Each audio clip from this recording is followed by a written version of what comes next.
Balai Pelestarian Kebudayaan, BPK, Wilayah 11 Jawa Timur akan menelusuri DNA kerangka manusia yang ditemukan di Candi Kedaton, yang masuk kawasan situs Trowulan untuk mengungkap kehidupan manusia saat masa Kerajaan Majapahit.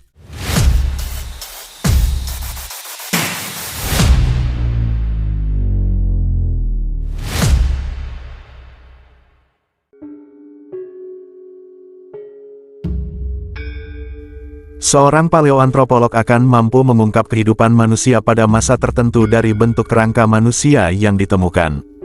Dalam website Visip Universitas Airlangga dijelaskan bahwa dalam pidato pada pengukuhan sebagai guru besar yang berjudul Memberi Kesempatan Berbicara pada Si Mati, Prof. Tutik menyampaikan kecintaannya terhadap rangka manusia. Seperti diketahui, saat pemugaran Candi Kedaton tahun 1996 silam, ditemukan sebuah nisan dan 4 makam berisi 4 kerangka manusia di atas situs. Menurut cerita masyarakat yang beredar, makam tersebut merupakan makam Dewi Murni, Dewi Pandansari, Wahita, dan Puyengan. Wahita dan Puyengan merupakan istri dari Damarwulan, Raja Brawijaya ke-6 atau Prabu Mertawijaya. Sementara dalam catatan dinding yang tertulis di Candi Kedaton dijelaskan bahwa dalam penggalian arkeologi di selatan struktur sumur Upas pernah ditemukan satu kerangka manusia yang dikuburkan. Makamnya dibuat dari susunan bata-bata tanpa menggali membentuk lubang persegi tempat jasad diletakkan. Selanjutnya dijelaskan, 4 kerangka manusia lainnya juga ditemukan dimakamkan di atas Candi Kedaton. Namun makamnya dibuat dengan cara membongkar dan menggali Candi Kedaton sehingga membentuk lubang penguburan. Kemudian dicatat juga bahwa yang menarik dari ukuran kerangka jasad-jasad itu memiliki tinggi badan sekitar 2 meter atau di atas rata-rata orang Jawa. Situs Candi Kedaton di Dusun Kedaton, Desa Sentonorejo, Kecamatan Trowulan, merupakan salah satu cagar budaya era Majapahit. Tidak sedikit pula beragam tinggalan kuno ditemukan di area situs. Situs Candi Kedaton ditemukan bersamaan dengan situs Sumur Upas pada tahun 1930-an silam. Kala itu, hanya struktur bangunan kaki candi yang tersisa. Hingga pemugaran dilakukan tahun 1996 hingga 2003 oleh Balai Pekesatarian Kebudayaan, BPK, Wilayah 11 Jatim. Candi Kedaton ini memiliki bentuk persegi yang tersusun dari batu bata merah. Candi ini memiliki panjang 12,5 meter, lebar 9,8 meter, dan tinggi 1,46 meter. Saat pemugaran tahun 1996 silam, ditemukan sebuah nisan dan 4 makam berisi 4 kerangka manusia di atas situs. Kemudian lubang jenazah dibuat dengan menghancurkan susunan bata sehingga terbentuk lubang dan jenazah dimasukkan.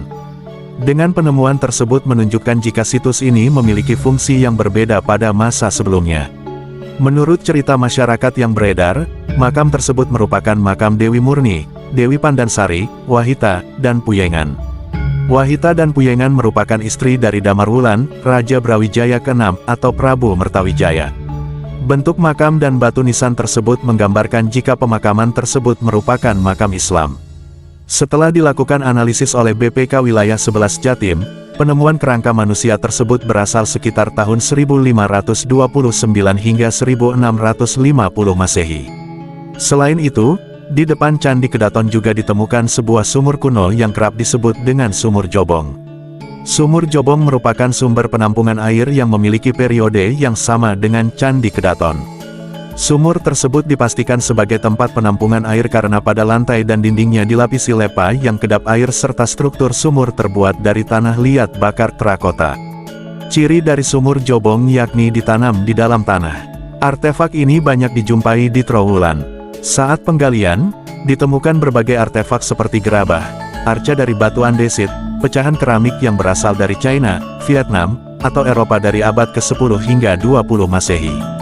Semua temuan tersebut dibawa ke PIM atau Museum Trowulan. Situs Candi Kedaton dan Sumur Upas saat ini telah dilindungi bangunan beratap agar tetap utuh dan terjaga dari perubahan cuaca. Melansir laman Kemdikbud, selain Candi Kedaton dan Sumur Upas, di situs ini terdapat kumpulan batu lepas yang terdiri dari batu dakon, umpak, ambang pintu, dan lumpang. Keberadaan Candi Kedaton sangat penting untuk menelusuri pusat kerajaan Majapahit. Pasalnya, sebuah kerajaan umumnya memiliki taman sari di lingkungannya, yang dilengkapi dengan balai kambang tempat bercengkrama keluarga kerajaan. Balai kambang di Kompleks Candi Kedaton letaknya sangat khusus, yakni di dalam bingkai segi 4 kanal di area bekas kota Majapahit. Di Candi Kedaton, ditemukan artefak berupa tembikar gerabah arca terkota, arca dari batu andesit, keramik asing, mata uang kepeng, dan emas. Temuan keramik asing umumnya berasal dari China dan sebagian besar dibuat daripada masa dinasti Ming, abad 14-17 dan dinasti Yuan, abad 13-14. Berdasarkan temuan tersebut, diperkirakan bahwa Candi Kedaton dibangun sekurang-kurangnya pada abad 13-14. Sumur Upas menjadi titik yang menyimpan banyak mitos dari situs ini. Terletak di tengah-tengah area situs, fungsi sumur di situs Candi Kedaton ini pada zaman dulu dipercaya menjadi jalan rahasia menuju ke suatu tempat aman bagi Raja Majapahit apabila diserang musuh. Agar tidak semua orang berani memasukinya, maka lorong ini dinamai Sumur Upas, yang artinya sumur beracun. Dalam cerita yang berkembang di kalangan masyarakat setempat, konon dulu ada seseorang yang mencoba memasuki lubang sumur ini. Setelah sampai kedalaman tertentu, ia lemas. Sejak itu tempat ini dikenal sebagai Sumur Upas. Ada pula yang mempercayai bahwa lorong di dalam Sumur Upas menjadi persimpangan menuju Laut Kidul atau Laut Selatan. Dari situlah, sumur ini menjadi tempat keramat yang sering dikunjungi paranormal, hingga pejabat negeri.